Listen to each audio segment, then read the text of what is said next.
raise a hallelujah in the presence of my enemies. I raise a hallelujah. C'est avec grande joie que nous nous invitons à partager ces thèmes. Un des plus grands thèmes de la Bible, le retour de Jésus, notre Seigneur et notre Sauveur. Bien-aimé, c'est un grand thème parce que après la naissance, après la mort, la résurrection, l'ascension de Jésus-Christ, l'Église n'attend qu'un seul événement, le retour de son époux.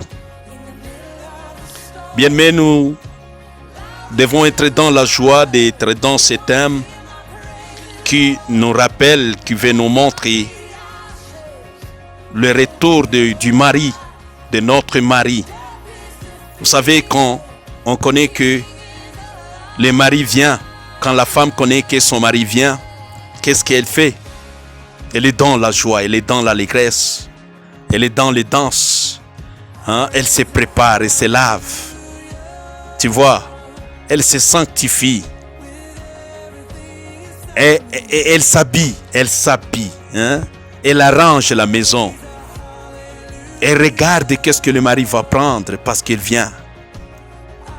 Et nous, l'Église, nous devons être dans la joie de parler, mais aussi d'avoir connaissance du retour de notre Seigneur Jésus-Christ. Bien-aimés, nous ne devons pas tomber dans la parabole des 10 vierges. Et surtout, nous ne devons pas être de ceux-là qui avaient des lampes, mais qui n'avaient pas de l'huile. Elles étaient sages. Elles avaient des lampes, mais elles n'avaient pas l'huile. Nous avons le Saint-Esprit. Nous avons la parole de Dieu. Voilà pourquoi je vais nous demander de prier et d'intercéder afin que nous restions dans la Bible et que le Saint-Esprit nous donne à comprendre le retour de notre maître, le retour de notre mari, le retour de l'époux de l'Église, la tête de l'Église de Jésus-Christ. Ce thème, c'est une problématique aujourd'hui parce que il y a beaucoup de ceux-là qui prophétisent, qui disent voilà, il viendra telle année, tel mois, tel jour. Je pense que nous sommes nombreux qui ont déjà écouté beaucoup de prophètes qui sont en train de préciser le jour, l'année, la date du retour de Jésus. Dans les années passées, il y a de ceux-là qui nous disaient cette fois-ci, il va venir. Et laissez-moi vous dire aujourd'hui encore, nous sommes en train de dire qu'il vient. Et il y a de ceux-là qui donnent des précisions que vraiment il doit venir. Mais bien aimé, je vais nous demander de rentrer et de voir ce que le grand prophète, le prophète qui ne peut jamais mentir, la Bible, qu'est-ce que la Bible dit par rapport au retour de notre Seigneur Jésus. Nous allons commencer par 2 passages bibliques. Le premier se trouve dans Matthieu chapitre 24, le verset 36e. Et puis nous allons lire Marc chapitre 13, le verset 32e. La parole de Dieu déclare ce qui suit. Nous sommes dans Matthieu 24, 36e. Nous lisons au nom de Jésus-Christ. La Bible dit, suivons bien-aimés, pour ce qui est du jour et de l'heure, personne ne le sait, ni les anges des cieux, ni les fils, mais les pères seuls. Parole du Seigneur. Allons directement dans Marc chapitre 13, le verset 32e. La Bible dit, Nous lisons au nom de Jésus, celui qui est assis sur le trône. Le verset 32e dit ceci. Pour ce qui est du jour ou de l'heure, personne n'est laissé. Ni les anges dans les ciels, ni les fils, mais les pères seuls. Que le Seigneur soit loué. Voyons la nature de ces moments. Qu'est-ce que la Bible dit par rapport au retour de Jésus? Nous venons de lire ces deux passages. Jésus est en train de donner la réponse à la question ou au désir de ses disciples. Parce que quand le verset où la Bible dit « du jour et de l'heure », cela montre que les disciples désiraient connaître le moment exact. Je veux dire exact. Quand quelqu'un te demande le jour et l'heure, c'est-à-dire qu'il est en train de te demander l'exactitude. Maintenant, quel sera le jour et l'heure de ton retour?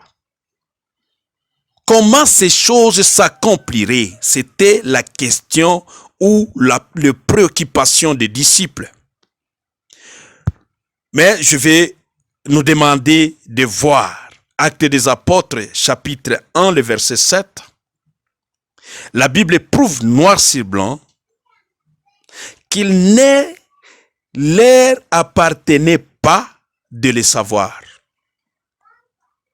Il ne leur appartenait pas de le savoir, je le répète bien. Parce que la Bible dit personne, ni les anges, ni les fils. Alors, quand nous voyons, Christ est en train d'insister plutôt sur la fidélité. Il est en train de dire aux disciples, vous devez plutôt demeurer dans la fidélité. Fidélité à votre Dieu. Fidélité en la foi que vous avez en moi. Christ insiste aussi sur l'éveil. Nous devons veiller, bien-aimés. Nous ne devons pas dormir. Christ insiste sur le service. Nous devons achever. Nous devons accomplir la mission qu'il nous a laissée. Parce que le temps est calculé. Mais aussi Christ insiste sur l'attente et l'état de préparation qui doivent caractériser l'attitude du croyant. Voilà pourquoi le Seigneur avait dit à ses disciples, personne ne le connaît. Même si vous appelez un ange dans les ciels, il ne vous dira pas le jour ni l'heure de mon retour. Mais vous, restez fidèles, veillez, soyez au service, soit en attente parce que certainement je vais venir, mais aussi que vous soyez dans l'état de préparation. Voilà ce qui doit caractériser notre attitude. Quel que soit ce que les prophètes disent, quel que soit ce que les gens prêchent, bien-aimés, nous devons veiller. Bien-aimés, nous devons être fidèles. Bien-aimés, nous devons continuer à servir notre Dieu et achever la mission qu'il nous a donnée. La même réponse est donnée dans Marc chapitre 13, le verset 32e. Du jour et de l'heure. Le jour et l'heure exacte du retour, comme Matthieu venait de nous montrer, personne n'est laissé. Parce que le jour du retour de Christ ne sera révélé d'avance à personne. Suivez-moi très bien. Ce jour ne sera jamais révélé d'avance à personne. Voilà pourquoi le Maître nous a dit, vous devez rester fidèles, vous devez veiller, servez votre Dieu et soyez en attente, préparez-vous. Ne sera jamais révélé à un prophète, comme je venais de le dire. Il y a de ceux-là qui avaient déjà dit, ça sera telle date. Mais l'église est encore là. Jésus n'est pas encore rentré. Alors, laissez-moi nous dire, parce que à ce moment, quand Jésus parlait, Ce jour n'était connu que de Dieu le Père seul. La Bible insiste, même les anges ne savaient pas et ne connaissent pas encore ce jour. Pourquoi? Ce sont les êtres angéliques qui jouissent de l'intimité avec Dieu. Ils volent autour du trône de Dieu. Faisant quoi? Ils sont là, ils attendent que l'ordre, les ordres venant du Seigneur. C'est là quand nous lisons Ésaïe chapitre 6, le verset 2 à 7, nous allons découvrir cela. Attention quand Jésus dit, même les anges, ils savaient qui sont les anges. Sont ceux-là qui sont autour de Dieu. Et tu sais que quelqu'un qui est autour de l'autre, c'est possible de connaître ce plan, c'est possible de connaître son programme. Mais les anges ne les connaîtra jamais. Ils attendent que l'ordre. Lisons un peu Ésaïe, chapitre 6, et le verset 2. Jusqu'à 7, la Bible dit, des séraphins se tenaient au-dessus de lui. Ils avaient chacun 6 ailes. 2 dont ils se couvraient la face. 2 dont ils se couvraient les pieds. Et 2 dont ils se servaient pour voler. Le verset 3 dit ceci. Ils criaient l'un à l'autre et disaient, Saint, Saint, Saint est l'Éternel des armées. Toute la terre est pleine de sa gloire.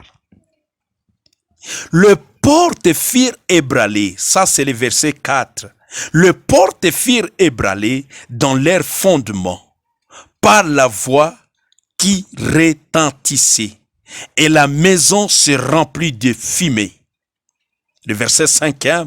Alors j'ai dit, malheur à moi, je suis perdu, car je suis un homme dont les lèvres sont impures. J'habite au milieu d'un peuple dont les lèvres sont impures, et mes yeux ont vu le roi, l'Éternel des armées. Le verset 6 nous dit, bien-aimé, mais l'un des séraphins vola vers moi, tenant à la main une pierre ardente qu'il avait prise sur l'autel avec des pincettes. Et le verset 7 nous dit, il en touchant ma bouche et dit ceci a touché tes lèvres, ton iniquité est enlevée et ton péché est expié. Gloire à l'Éternel. Ton iniquité est enlevée et ton péché est expié. Ça va te dire quelque chose, bien que je ne vais pas entrer aujourd'hui là-bas. Ton péché est expié. Je voulais nous montrer que les anges jouissent de l'intimité avec Dieu. Ils sont là. Bien-aimés, et quand vous allez dans les évangiles, l'évangile de Jésus selon saint Matthieu chapitre 18, le verset 10, vous allez voir comment les anges contemplent la gloire de Dieu sans cesse. 18, le verset 10 dit ceci.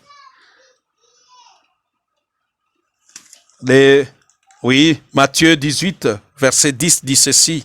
Gardez-vous de mépriser un seul de ces petits, car je vous dis que leurs anges dans les cieux voient continuellement la face de mon Père qui est dans les cieux. Regarde ce que la déclaration de Jésus.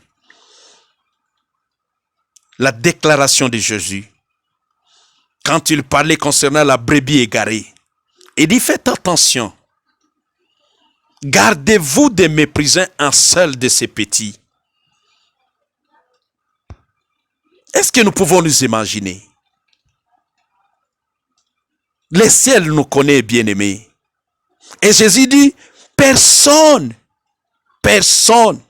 ne méprise un seul de ces petits. Ces petits, c'est nous qui croyons en lui. Nous sommes les petits frères de Jésus. Nous sommes ses frères. La Bible les révèle. Elle dit, tu vois que nous avons des anges qui nous entourent. Car je vous dis que leurs anges dans les cieux, quand nous avons parlé concernant la sécurité que nous avons, concernant les anges qui nous entourent, nous avons dit que ce n'est pas un, ce n'est pas deux, ce n'est pas 10, ce n'est pas 100, ce n'est pas 1000. Ce sont des myriades qui nous entourent. Et Jésus les confirme. Leurs anges dans les cieux voient continuellement la face de mon Père qui est dans les cieux. Maintenant, ne connaissent pas l'heure du retour de Christ. Tu vois? Ils ne connaissent pas. Comment quelqu'un peut venir nous dire que le Seigneur m'a révélé ce jour. Le Seigneur m'a donné l'heure de son retour. Combien qui ont vendu leurs biens, combien qui ont vendu leur maison, combien qui ont vendu, qui ont laissé les études, combien qui ont annulé ces jours-là, les voyages, les projets qu'ils avaient parce qu'on leur avait dit qu'il vient. À Thessalonique, quand ils étaient dans un grand rêve spirituel, et ils disaient, nous ne pouvons plus aller travailler, nous ne pouvons plus aller cultiver parce que nous savons et nous sentons nous-mêmes que réellement il vient. Comme c'était leur salutation, Maranatha, il vient. C'est vrai, il vient. Mais en ce qui est du jour, en ce qui est de l'heure, personne ne les connaît. Et c'est pour cela que Paul leur avait dit, attention, celui qui ne travaille pas et qui ne mange pas. Pourquoi? Parce que Paul savait que personne, lui qui visitait aussi les ciels, cela ne lui était jamais révélé, les jours et l'heure. Il allait nous le dire. Jésus lui-même allait nous le dire. Bien-aimés, que personne ne vous tourmente, que personne ne trouble votre foi. Oh, c'est en 2020. Oh, c'est en 2025. Oh, c'est en 2030. En voyant ceci et cela, nous allons voir ce que la Bible nous dit. Soyons dans la paix. Le deuxième que nous suivons dans ces versets, c'est ce que Jésus lui-même dit. Le Fils dit, il dit, ni le Fils ne connaît ces jours. Bien-aimés, le jour où Jésus prononça ces paroles, il ne connaissait pas l'heure de son retour. Il ne connaissait pas. Et vous allez dire, comment est-ce qu'il a cessé d'être Dieu? Je vais vous dire non. Il n'a jamais cessé d'être Dieu. Jésus était toujours totalement Dieu. Jean chapitre 1, le verset 1 et le verset 14e nous montre que Jésus était toujours Dieu car il a été Dieu avant son incarnation et il sera toujours Dieu.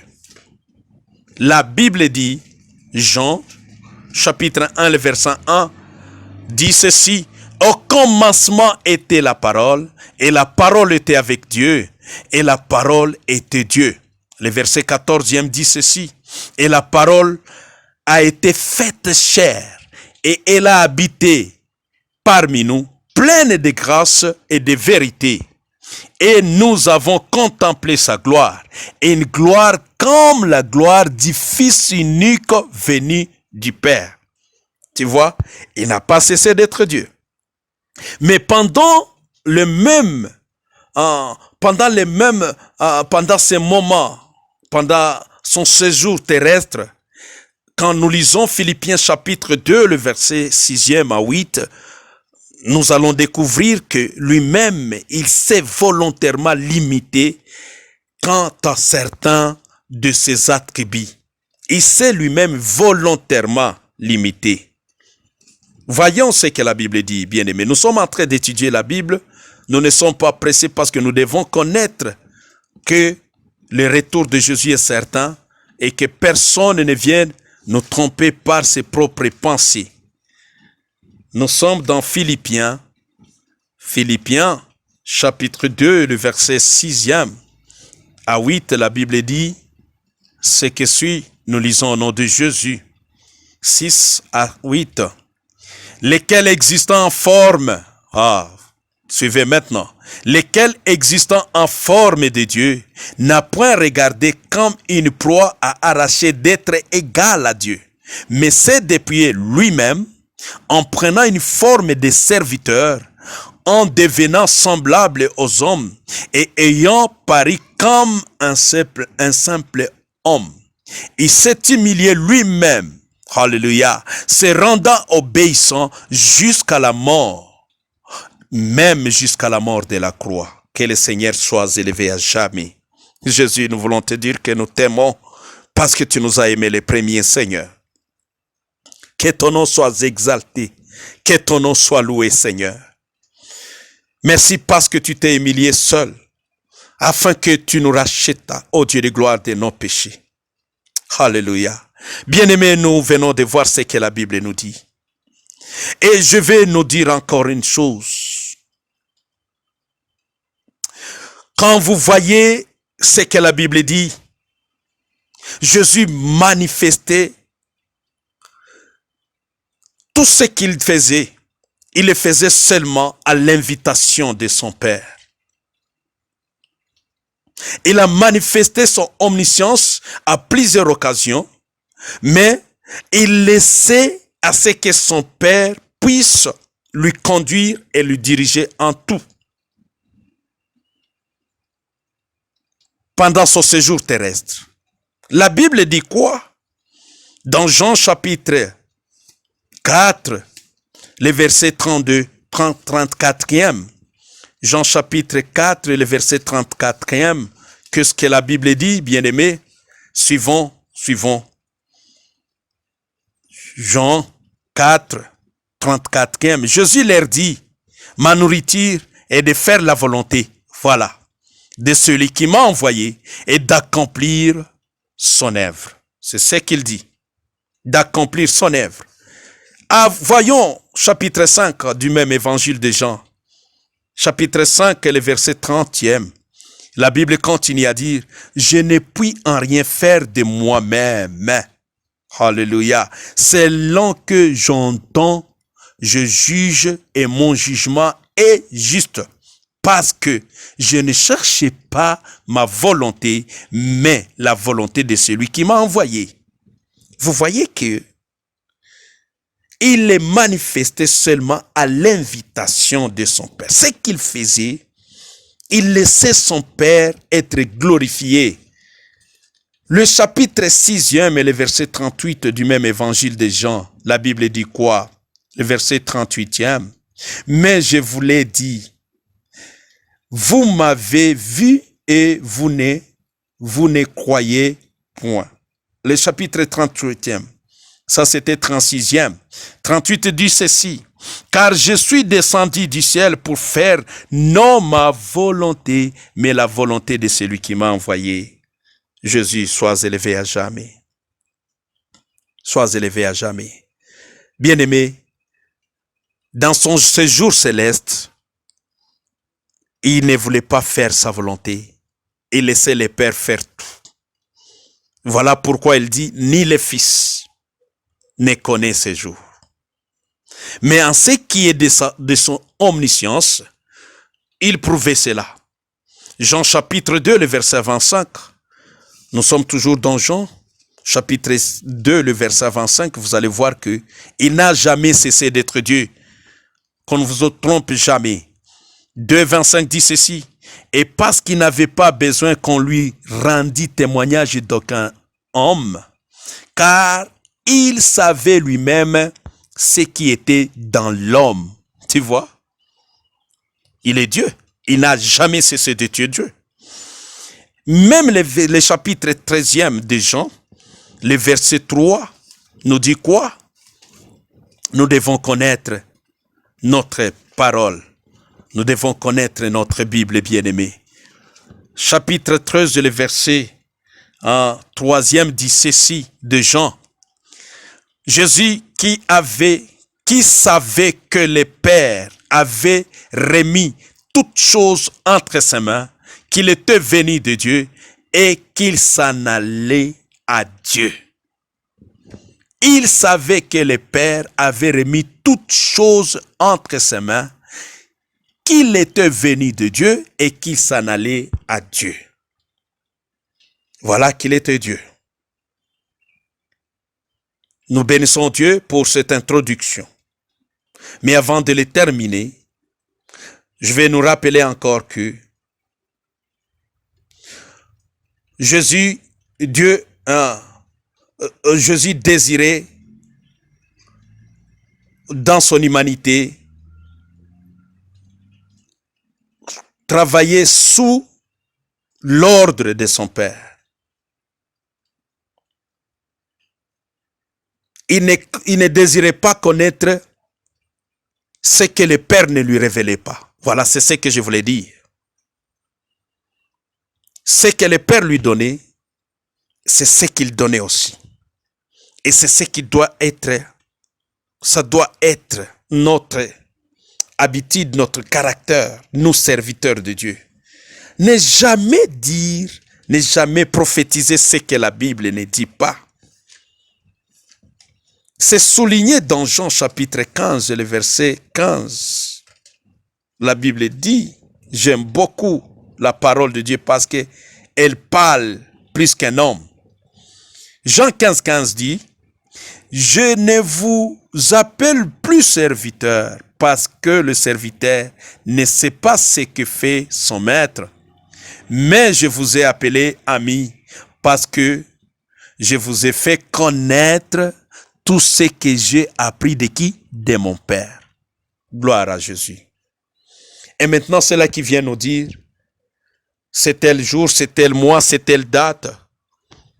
Bien-aimés, ne nous trompez pas et ne nous trompons pas. Vous voyez que la connaissance de la date et de l'heure de son retour ne faisait pas partie de ce que Jésus désirait connaître, parce qu'il dit, ce que mon Père veut me faire connaître, ce que mon Père me fait connaître, c'est ce que je vous donne aussi. Maintenant, demandons à ces prophètes, qui vous a dit que c'est 2020? Qui vous a dit que c'est après Corona?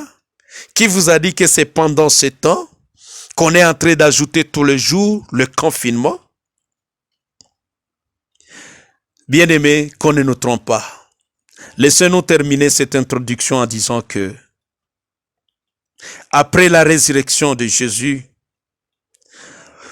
notre Seigneur le Maître a recouvré sa pleine omniscience divine. Matthieu 28, 18, la Bible nous dit, il est apparu à ses disciples. Et là, il doit maintenant connaître tout. Faites attention. Ne pensez pas qu'il est au ciel, ne connaissez pas encore l'air. Mais il attend aussi le signal de son Père. Parce qu'il a recouvré toute sa pleine omniscience selon Matthieu 28 et le verset 18. La Bible nous dit, le verset 18, Jésus s'étant approché, leur parla ainsi, tout pouvoir m'a été donné dans le ciel et sur la terre. Vous voyez ce que la Bible dit? Et même Actes des Apôtres, chapitre 1, le verset 7, nous dit quelque chose par rapport au recouvrement de la pleine omniscience de Jésus-Christ. Vraiment, il est Dieu et il est le seul qui doit connaître le secret qui est dans les pères, les jours-là, que personne ne nous trompe. Oh, c'est quel jour? Nous sommes maintenant troublés par beaucoup de prophéties qui nous laissent savoir que il vient demain, il vient après-demain. La Bible nous dit de veiller, bien-aimés. La Bible nous dit de travailler. Le verset chapitre 1, le verset 7 en Actes des Apôtres nous dit ceci. Il leur répondit, ce n'est pas à vous de connaître le temps ou le moment que le Père a fixé de sa propre autorité. Nous l'avons dit. Ce n'est pas à vous. Si il avait dit ça à ses disciples qui étaient avec lui, maintenant, les prophètes qui nous disent que c'était le jour, c'était l'année. Soyons calmes, Église de Dieu. Voyons maintenant ce que la Bible nous dit par rapport au retour de notre Seigneur Jésus. Et Après l'introduction, nous allons voir quelles sont les appellations, d'autres appellations que la Bible donne au retour de Christ. Comment la Bible appelle le retour de Christ. Les appellations que la Bible donne à ce retour. C'est ce que nous allons voir. Que le Seigneur te donne la paix, toi qui es en train de me suivre. Que le Seigneur me donne la paix, moi qui est en train de partager sa parole. Poursuivons, ne quittez pas là. Nous sommes encore.